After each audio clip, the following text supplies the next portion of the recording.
Live from the campus of Penn State University, this is PSN News. It's Monday, November 14th. We have all you need to know about East Hall renovation plans and Penn State's record-high research expenditures. We also have more on the Alex Jones conspiracy trial, along with entertainment, sports, and weather. Stay tuned.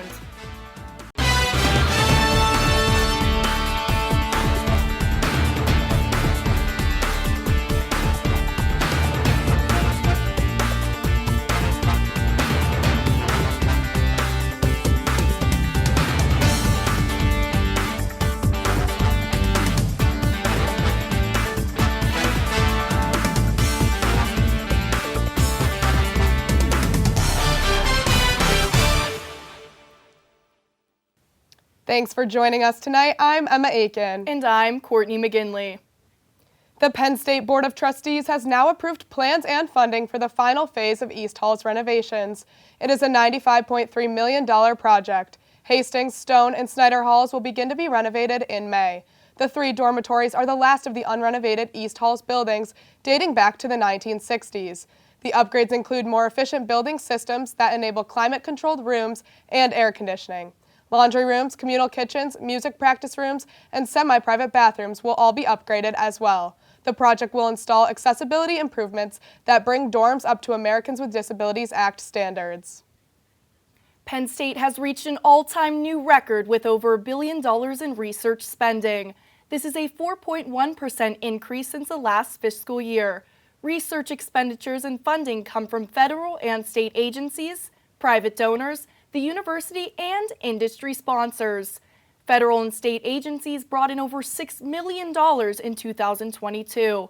Additionally, Penn State received awards from the National Institute of Health, the National Science Foundation, and the Department of Energy. The university continues to rank within the top 25 academic institutions. A State College man is now facing jail time as he was found guilty for his involvement in the January 6th riot at the U.S. Capitol. Brian Gunderson was charged with obstruction of an official proceeding and assaulting, persisting, or impeding law enforcement officers.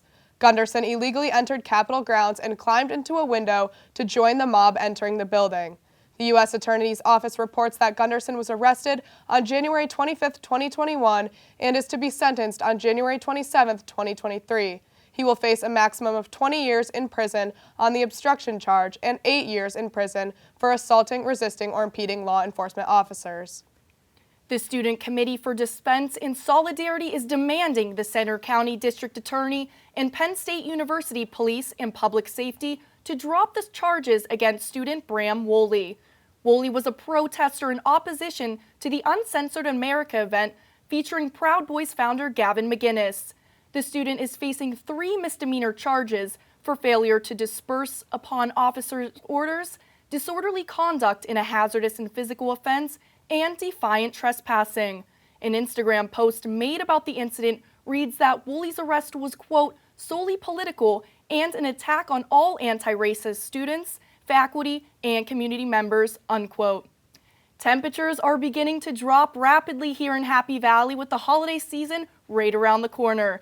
Jeremy Laguerre with Campus Weather Services has more details on today's weather report. Take a look.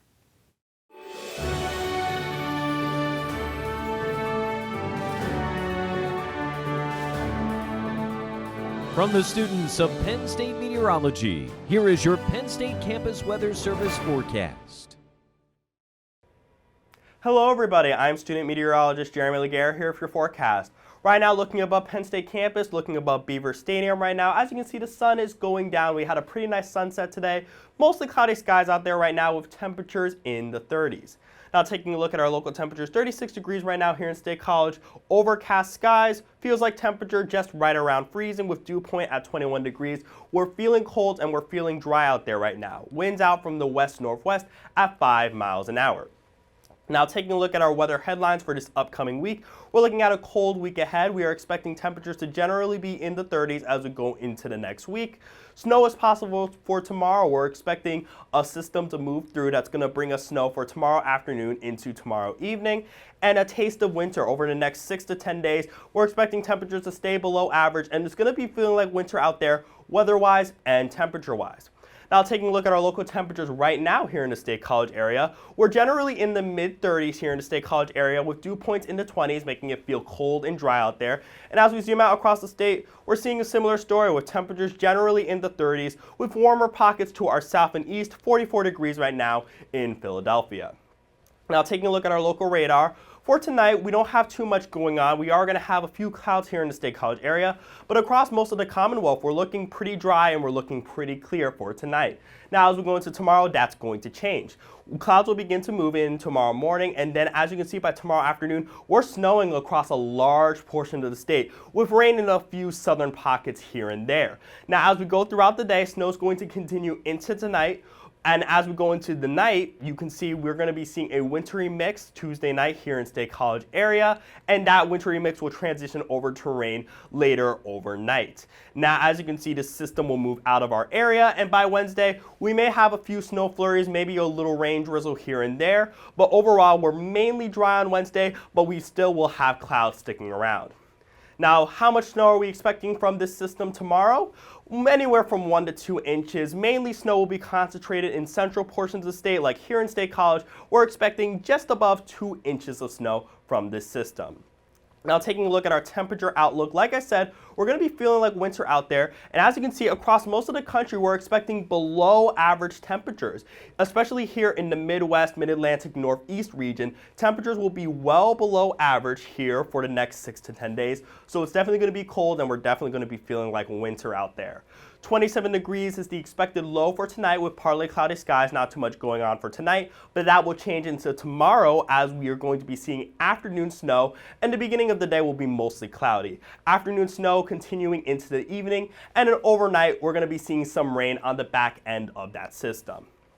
Now taking a look at our 7-day forecast, like I said, for tomorrow, afternoon snow for tomorrow and tomorrow evening. As on the back end of that system, we're going to be seeing some rain. For Wednesday, a wintry mix is expected. We may see some snow showers, maybe some rain showers, but overall not as significant as what we're going to be seeing on Tuesday tomorrow. Going into Thursday, a similar story to Wednesday. We may have a few snow showers or rain showers around, but overall nothing significant. Now as we go into Friday, the sun's going to try to peek through a little bit on Friday, but Friday is going to be mainly overcast. As we go into Saturday and Sunday, we're going to be seeing partly cloudy conditions on Saturday, and Sunday we clear up and we're going to be seeing sunny skies. Sunday is going to be very cold with highs just at freezing, and then as we go into the beginning of next week, high of 36 with partly cloudy conditions, feeling like a typical winter day in November. I'm Jeremy Laguerre. I hope everybody has a great day.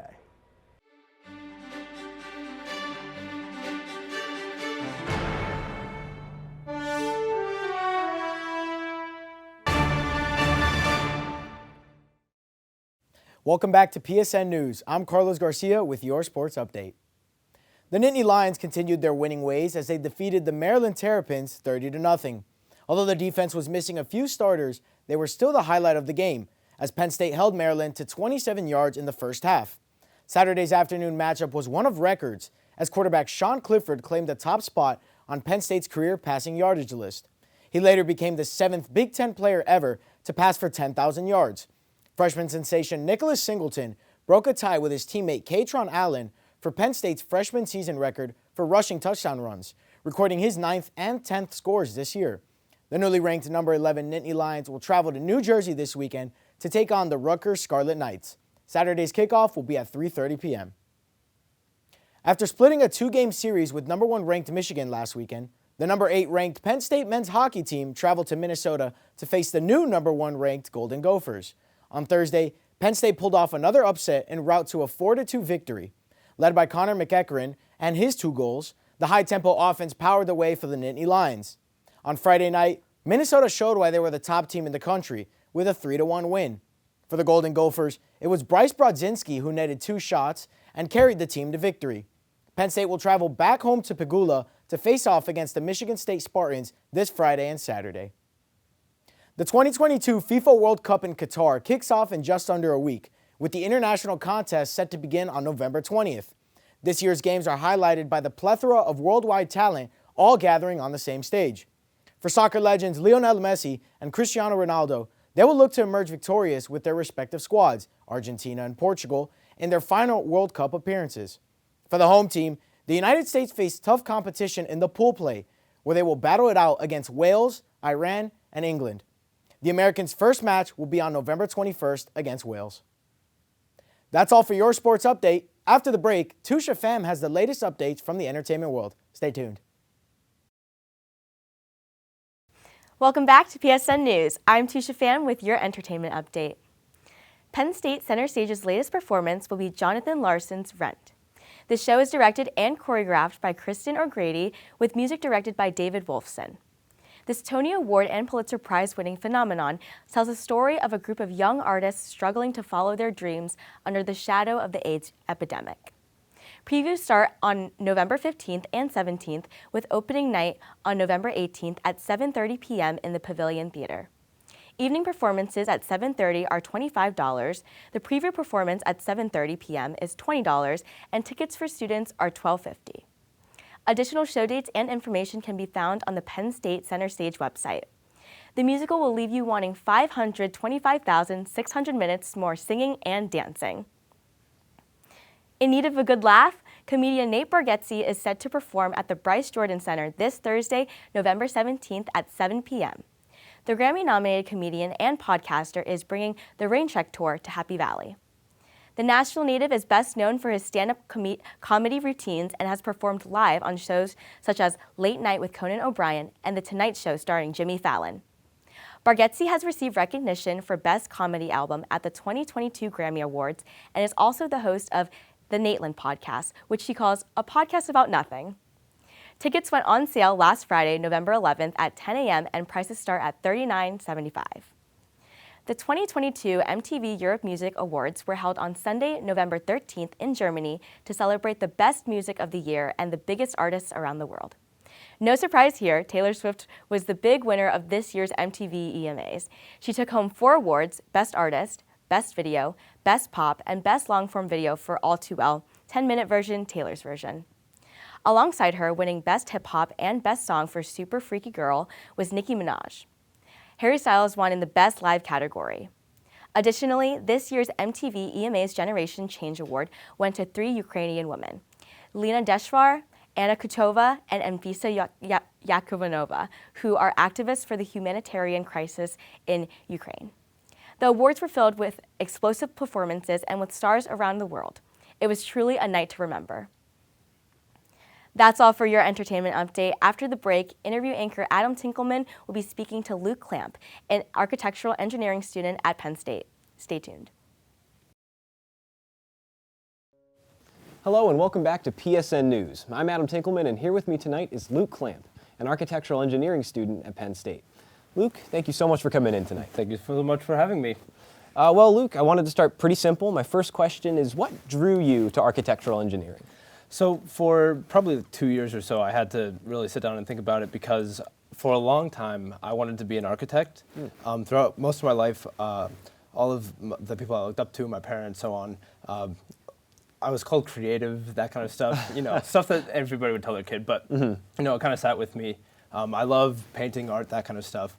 And so for a while, I had to think between architecture and architectural engineering. And at the end of the day, what I decided was, if I was an architectural engineer, I would be able to be behind the scenes more a lot. Right. So my ultimate goal at the end of the day, if I can be in a career where I can help other people, that would be perfect. So I went with architectural engineering because I would be able to help build or construct these environmentally friendly buildings, more secure buildings, better resources for your building so they don't collapse, that kind of stuff. So that's pretty much the gist of why I'm here. Yeah. And what would you say the key differences between being an architect and an architectural engineer?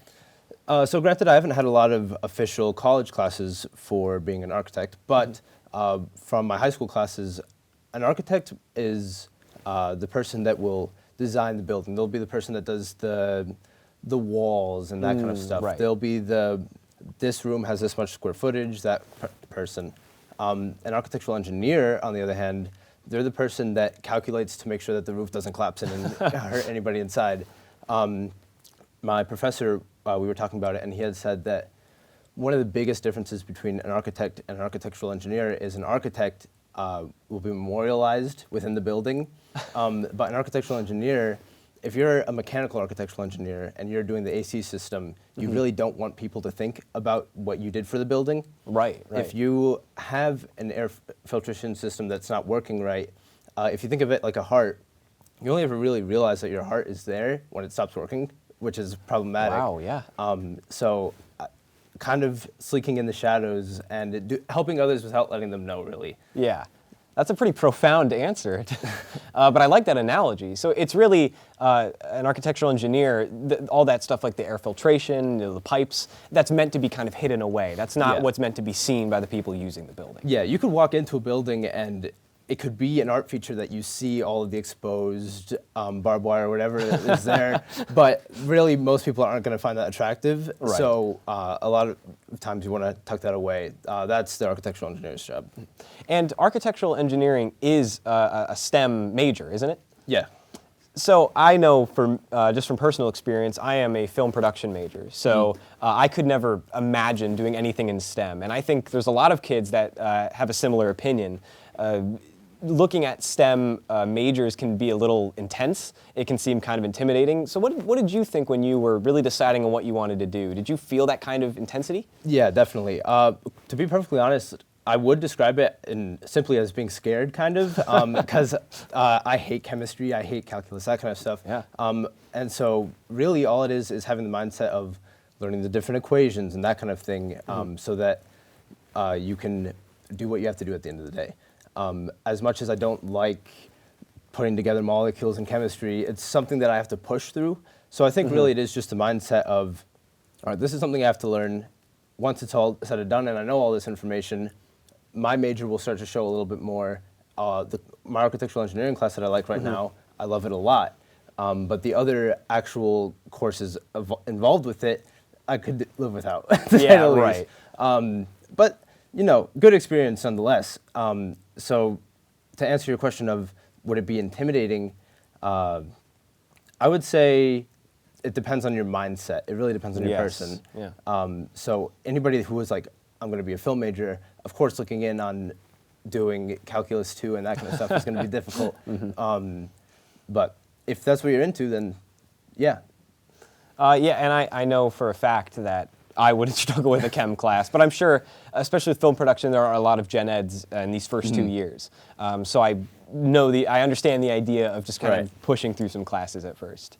But that does beg the question, how much work that actually pertains to architectural engineering are you doing right now? Is this first year very heavy for you, or is it more gen eds? Actually, I hate to word it as disappointing, but I only have one architectural engineering class right now, and it's my seminar. So we're going over the basic like ethics of the career and that kind of stuff. Right. But I'm super excited for the years to come, like the light lab and forensic structure and that kind of stuff. I love that kind of stuff, finding out like, oh, will like this building be able to withstand the temperature or weather, whatever has to be in. I like that kind of stuff because it's forensics. I also like psychology and that kind of stuff. So that's the department that I like. I don't really like all the equations and calculus and chemistry, whatever. So what math and science, like specifically, is actually required for you? I'm assuming there's a fair bit that you need to do. You mentioned calculus, but what are the biggest ones that you are having to do right now? So this year I have calculus and chemistry are my two big math classes, and then next year I will have chemistry 2. I was supposed to have chemistry 111 this year, but I pushed it back a semester because if I can, I will. Of course, naturally. Yeah. But yeah, so I have that long lab next semester, which, you know, not architectural engineering, so I'll get through it. And would you say, coming into architectural engineering, you've had any hobbies or things that you've practiced in high school that have really helped you get started? Yeah, so in high school, it's actually a funny story because I wanted to be in my architecture class ever since I was a freshman year. Like I was kind of got that thing in my head. And so I wanted to do it first year, didn't get it on my schedule. Yeah. Next year, no change. So I wound up emailing the teacher and I was like, hey, I've been trying to get this for 3 years now. Can I please get into your class? She goes, oh yeah, we'll put you in architectural 3. I was like, you're just gonna boot me all the way up to the end? Yeah. She was like, yeah, sure, that's fine. So I got to see all of the Revit and that kind of stuff for the architecture side. And then while I was doing my forms for college, it was a very last minute decision to go into architectural engineering. All of the other colleges I applied to, architecture, but architectural engineering was just Penn State, and I wound up going here, so. So Luke, we do have to wrap this up. We're running a bit low on time, but just for one final question, any students that are coming to Penn State who want to do some kind of STEM major, what is one brief piece of advice that you'd have for them?